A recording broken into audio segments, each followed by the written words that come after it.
does it take to get your attention? Too much to say, too much to mention. You're something I never known, a brand new invention. You got everything, and still I'm overthinking. I could write you something clever.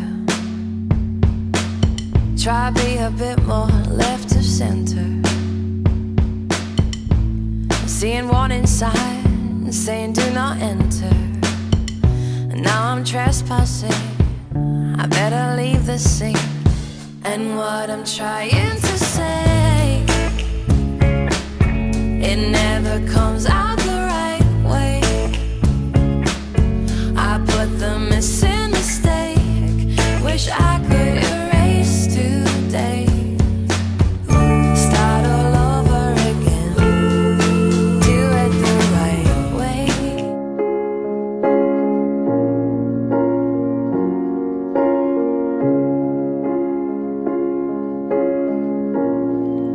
The nights are getting longer, so lonely when you're gone. Don't question if it's over. For me it's just begun. How are you? Hey, Lisa, how are you? Meeting you. Can you hear me? Can you see me? And can you do the same with me? Absolutely. Absolutely. Lisa Crawley, look at you. I mean, this is a great way to start the weekend, I have to say. Thank you so much. Yeah, Yes. I've been listening to some of your other podcasts, so that's been keeping me busy. Oh boy, I hope I didn't scare you off there.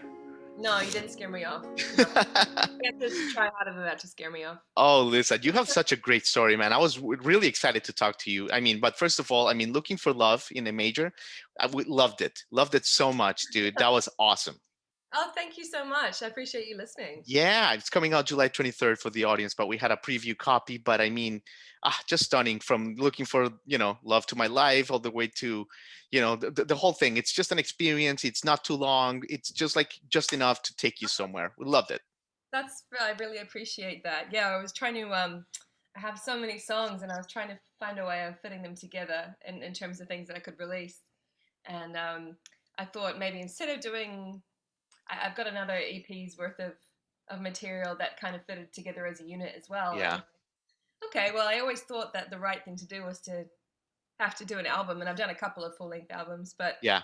well, there's nothing wrong with just doing that and having that No. collection of songs. And No, yeah, exactly. like you said, it's not too long, so people's attention spans can hopefully.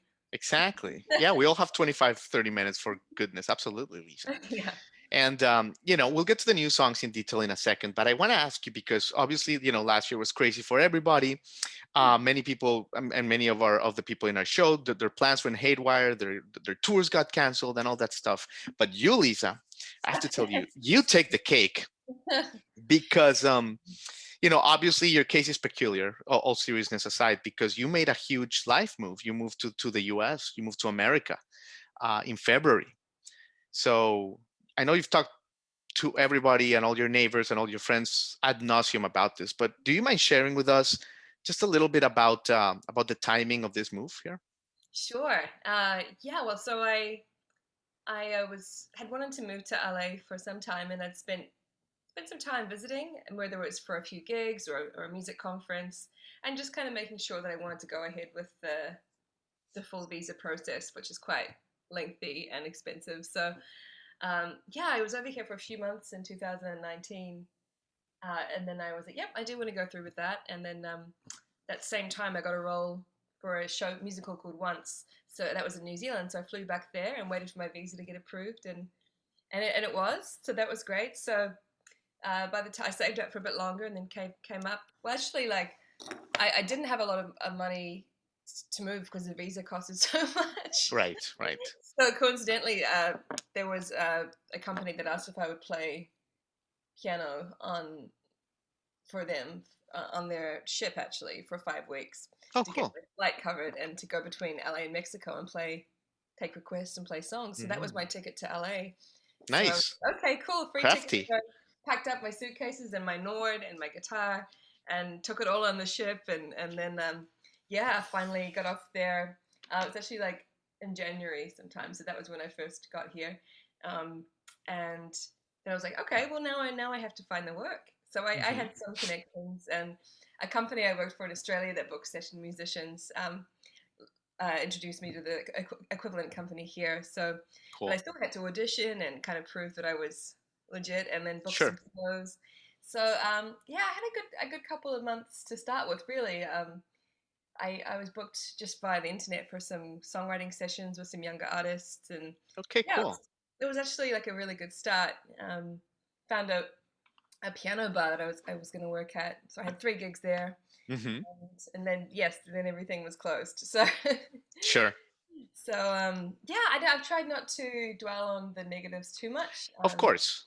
Of course. And it has been tricky because of my visa, like the timing of it specifically. I wasn't eligible for anything like stimulus or unemployment, so I Right. literally just had the money from the ship, and yeah, just kind of made it work. I found Piano You made Studio it work. on Craigslist. Yeah. Well, you made a great EP out of it, so obviously it worked creatively. We can. I Yeah. tried to stay busy and do what I could, and I was like, okay, well, what haven't I done before? I've never really been someone that's ran, so I tried. That was something that was free and that was going to be beneficial. So I got more into tried to focus on the positive things, like Definitely. And and one of them, Lisa, like, don't you think that it's almost a good thing?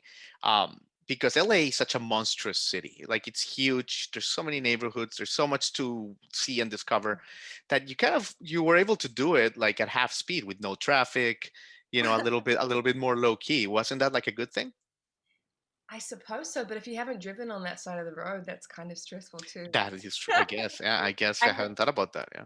I actually didn't have a car for the first 6 months, but my friend decided to head back to New Zealand, so he gave me his Volkswagen Passat stick shift big car. So I was trying to learn to drive on the other side of the road with this stick shift car, which actually ended up breaking down. But I was very grateful for having it while I had it. But now I've upgraded to a car, and yeah, it was great for those moments. Now the traffic's getting pretty bad again, Yeah. as Yeah. Yeah. The you know, 405. I got you. what people are talking about when they talk about LA traffic. Got it. Yeah. Exactly. Yeah, I got you. Awesome, Lisa. Yeah. Well, great that everything worked out. And yeah, so let's talk about your early life for a second because it's fascinating, Lisa. I mean, for example, we can talk about. Let me take you back to Avondale High School there in Auckland for a Oh, second. wow, you've You I know, didn't know college. Yeah. first of all, like you always had this purpose of being a musician. Were you like the coolest girl in school? No.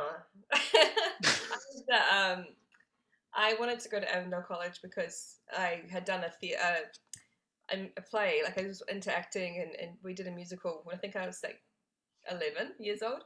And I Yeah. looked in the building and I was like, this is so cool. It's got this great theater. And so it was like a little further away than other schools, but I wanted to go there because the music department was apparently amazing. So I kind of got on with most people, but I was a music nerd, the friendly music Okay. nerd. Yeah.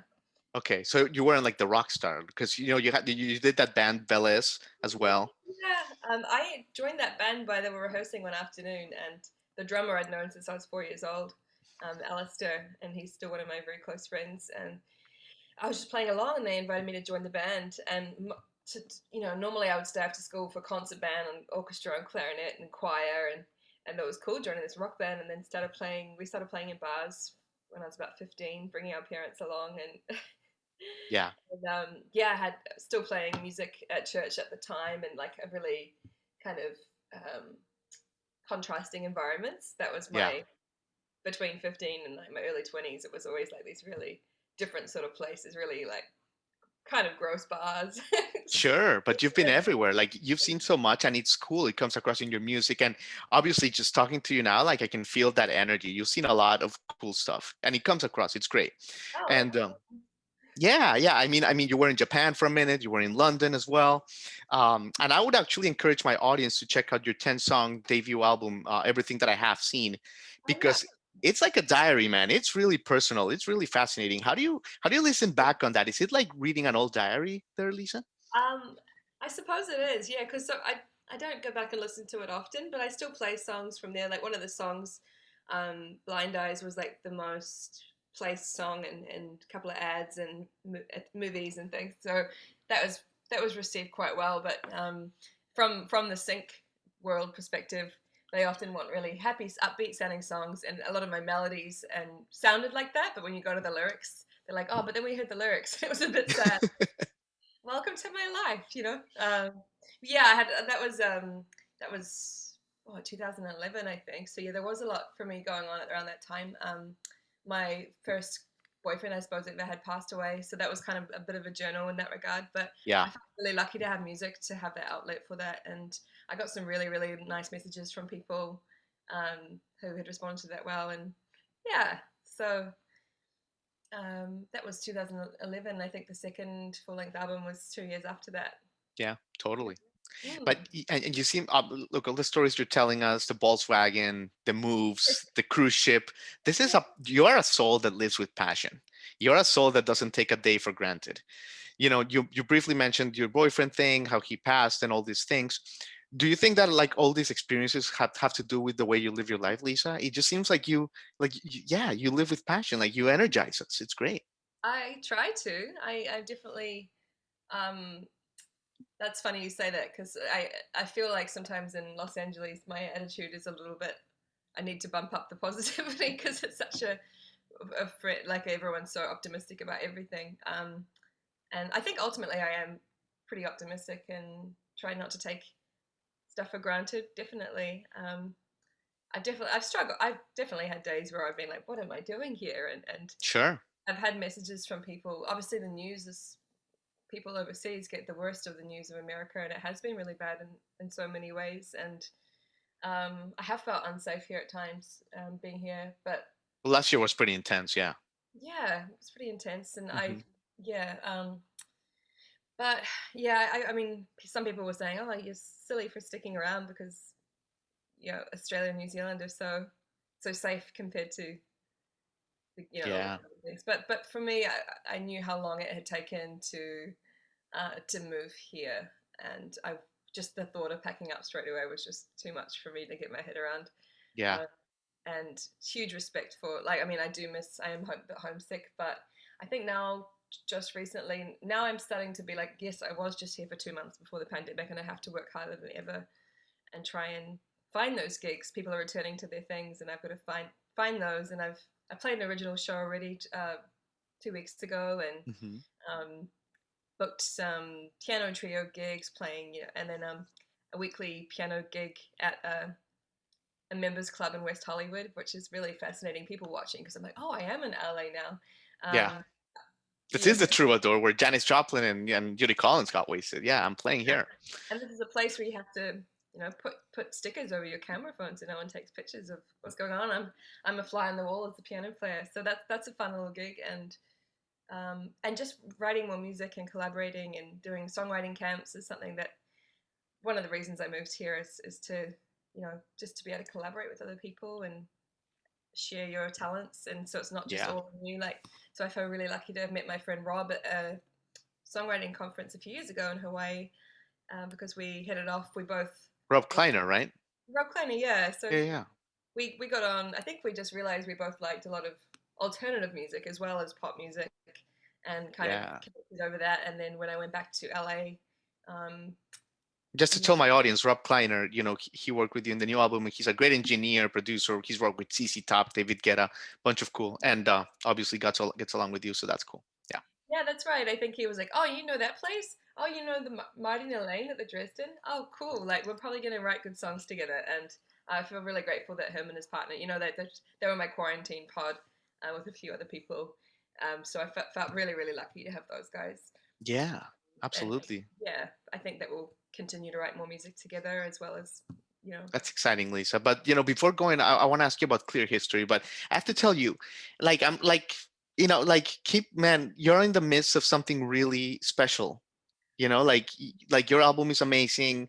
America needs talents like you, and like yeah, it's hard because change is always messy, right? I, Sure. I mean, whether it's like a caterpillar going to like like a a butterfly and it breaks, or a baby in the womb and it grows, it's always messy, man. So you just went through the mess, and like you're gonna flourish in America. America's gonna fall in love with Lisa Crawley. It's gonna be great. Can I put that on my CV or bio as a quote? Yeah, absolutely. Let's make trucker hats. Sounds good. Hey, you've got my name on the thing. That's very sweet of you. But by the way, Nashville, we record in Nashville. There's a pretty good Kiwi contingency here. We've got a few New Zealanders and Yeah. Sydney friends, and they're more into the Americana world, but there's So like Kiwis here. Tattletale Saints. Yes. Oh, I've had them. Vanessa and Yeah. Sai. She's Vanessa. When I lived in London 10 years ago, she played bass in my band. Stop. Yeah. So there you Oh go. my God, I have to tell her. Yeah, I don't know what she's. I think she's like rotating between Wisconsin and here and Nashville. I think she bought like a farm there. I don't know what she's going doing, but And she's. Sai as well. Like I know those guys pretty well, and yeah, we go Oh, way back. And I know there's some other Kiwis in Nashville. I'd love to visit Nashville. That's th- definitely an Lisa, like there adventure. you go. Now, like I love those people. So now, like I love you. You're awesome. That's great.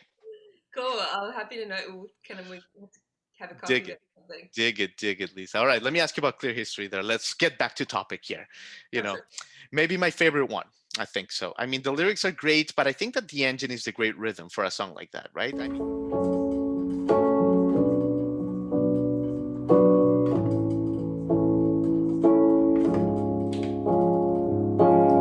Fixed on a screen that couldn't be saved.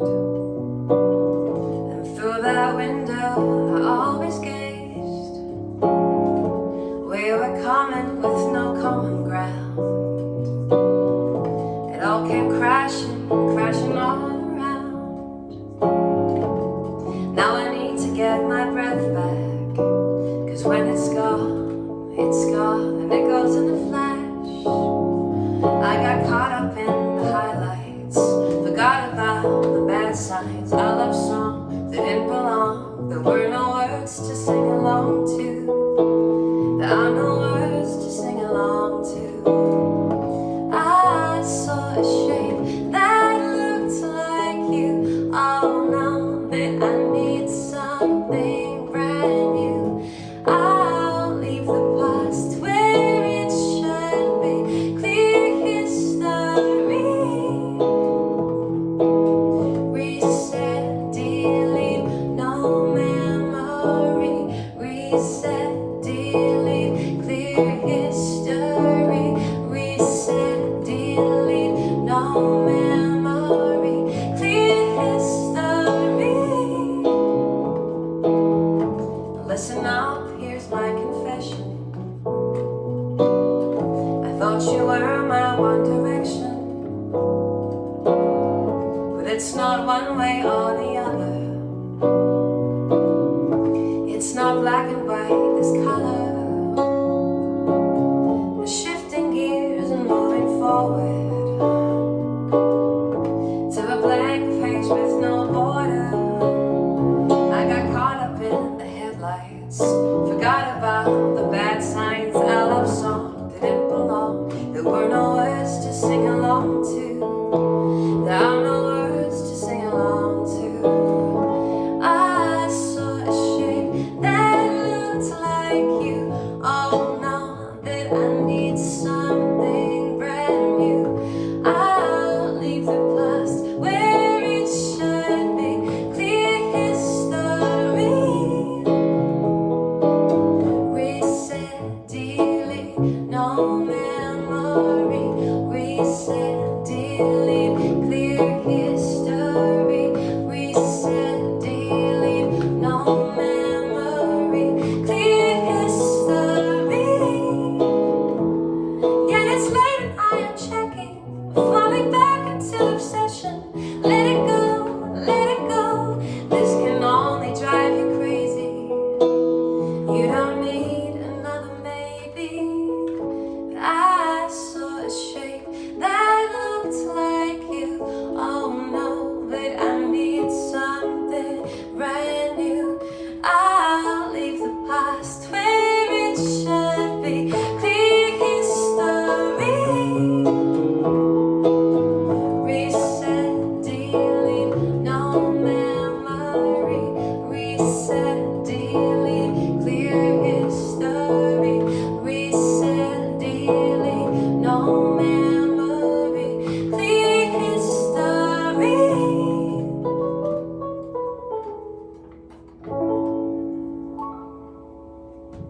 I mean, for a song like this, Lisa, that the rhythm is so unique. This is a cliche question, but like I have to ask it. Like when the rhythm is so unique and the lyrics by themselves are also so powerful, which one comes first? I think that with that one, Rob and I wrote that together actually, and we wrote it and recorded it all in one day, the whole thing. Um, I'm pretty sure that we started with the lyrics in that one. And so maybe we'll start with a lyrical idea and a couple of chords, and then Rob would bring up a beat, and we'd just go from there. But yeah, that's one of my favorites that we've done together, or one of my favorite releases. And I like the fact that I made a video with my new adopted cat. You adopted a cat? So yeah, during the pandemic, I fostered and then adopted a cat. Okay, Well, that's good. I couldn't give her away; she was too cute. So one of the reasons I waited so long to move to LA is because I had this cat that I had since I was 12, and she lived till she was 20. And I was like, "Come on, I know I loved Misty like more than anything, but I You were would have waiting for the cat to die? I would have no, I wanted her to live forever, obviously, but I waited till you know that happened because I would have been if I had taken it. Because it's not possible to take a 19-year-old cat with you really to the other side of the world. It's just not fair. So anyway, I waited and couldn't look at another cat for like a year or two. Just grieve. Just do You gotta this. grieve. Gotta grieve. Gotta process. Is that how it happens? Because I have a 14-year-old Yorkie, and I'm trying to think about those things. Don't think about it. Okay, No, I mean it's different for everybody, like grieving in general. But some okay. people do it straight away. I thought, oh, is it unfair to have a cat when I don't really know how long I'll be able to stay in LA for? But I don't think I'm going anywhere, and she's so No, cute you're that certainly not. people would want to keep her. But I would take her with me back anywhere I went. So anyway, yeah, I thought during lockdown I made 3 music videos and tried to like get away from the idea that it has to be the quality is as high as the videos that I paid thousands of dollars for. Cause it's just like I think people during lockdown appreciated just content and Yeah, understand it to their home. exactly. So I made Iris, my cat, like earn her cat food by. She kept staring at screens, and so that's where I got the idea for the video. She's just obsessed with screens on squirrels, and so yeah, between me, Really? yeah, oh, it's insane. So yeah, I just kept that, and so I was pretty happy with how that music video came out. I had no idea what I was doing really, but it I was love it. yeah, But you're right. People got, people appreciate content now, and they're less picky. And you don't need, TRL, Peter Jackson, Lord of the Rings style quality. You know what I mean? yeah. No, my when I first moved here, I was subleasing, and there was an actor with one of the actors from Lord of the Rings, so I should have probably utilized him to be in the video, but. Absolutely. That's great, Lisa. Well, Yeah, and so I've got Looking for Love. The music video for that is more just based on the idea that love and dating can be similar to fast food, and so I've got like lots of public domain drive-in footage of little concessions dancing around and yeah, that sort of yeah, thing. absolutely, Lisa. Yeah. And I mean, you're being so good with your time, but tell me, like, okay, what's a weekend in LA look for you now that it's kind of like opening up? What's going on? Yeah, that's a good question. I Are you dating? Like, do you go farmers market in Beverly Hills? Like, what's your little well, routines? I really don't have much downtime at the moment. I've been working. I was working part time at the drive-in, and I'm going to be organizing some events there, turning it Cool. into an outdoor cinema experience with live music. So I've been there most weekends, as well as I've also hosted a few backyard gigs. So one Cool. of the things I've done is like host piano karaoke. So I have a list of these 1,200 songs, and people can go, I want to sing that. And before, Amazing. because of COVID, I wouldn't give them the microphone, but I'd just play the song and they would sing along. And just like this is just groups of like 6 people outdoors safely spread Dig out. that. So Dig I've that. done a couple of those, and I'm gonna start. Yeah, I've got a couple of gigs in Palm Desert coming up. So Nice. I would like a bit more of the cliche like Sunday Fun Day LA thing. That would be good. Hmm. You're in the I'm hustling part. I'm gonna go to Palm Springs with a few friends for my birthday in a few weeks. So That's fun. There you yeah. go. But I Well, at find it least really hard to just sit there and not try and work, or like I feel like if I'm not writing or if I'm not doing, because definitely. you gotta be when you're DIY, you gotta be on top of these things. So Absolutely. yeah. Absolutely. Well, Lisa Crawley, you've said it all. Don't want to hold you from your beautiful weekend in LA. So, but it's been a real pleasure. July 23rd, your EP comes out. It's we Right. loved it, and yeah, I mean, we can't wait. You have a bright future ahead, and we're gonna have you in Nashville anytime as well. I can't wait. Thank you so much. Cool. All right, Lisa, take care. See ya.